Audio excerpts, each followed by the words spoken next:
America toward Tuscumbia on the banks and in the streets as far as we can see, just an ocean of people.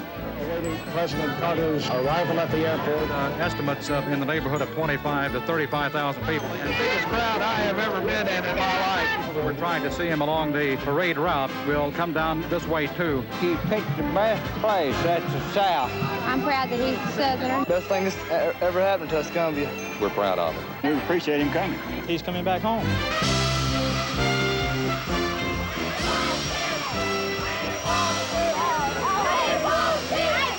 The arrival of the president is always a special event, but never more so than when he comes home to the South.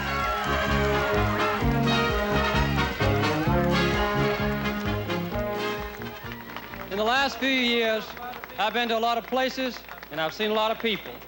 But I just want to say how great it is to be with folks who don't talk with an accent.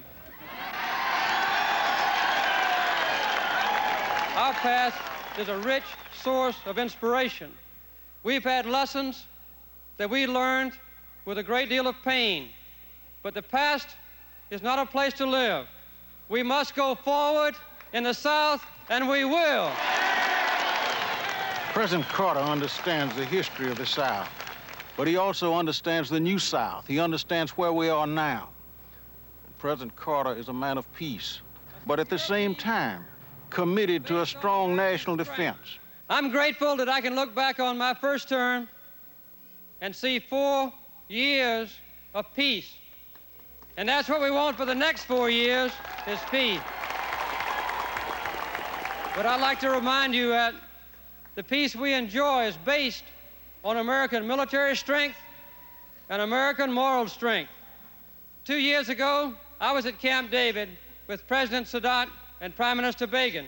After several days of hard negotiating, there was a deadlock. We weren't getting anywhere. So I said, let's take a day off.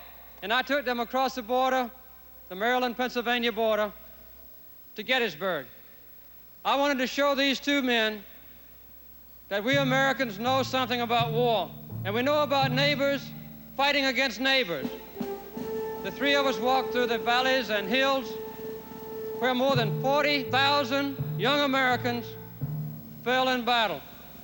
As we looked across the fields, standing on the same place where General Robert E. Lee stood, I remembered that in all our nation's wars, every war, young men from the South have led the roles of volunteers and also led the roles of casualties.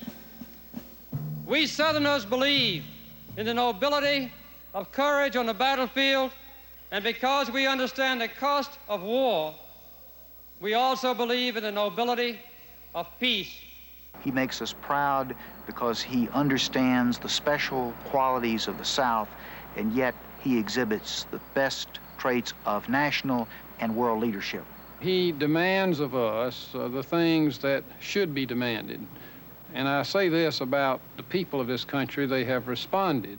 And we're going to do even better. We're going to run our homes and our cars and our factories on American industry, American energy, American coal, American solar power, American synthetic fuels, American gasohol. And we're going to use American technology and American resources. Last but not least, millions of American workers to do it.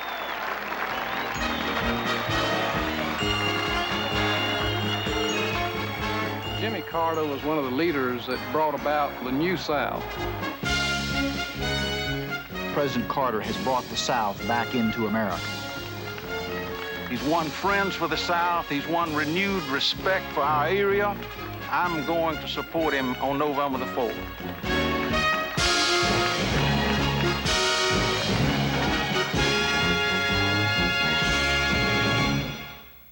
Re-elect President Carter.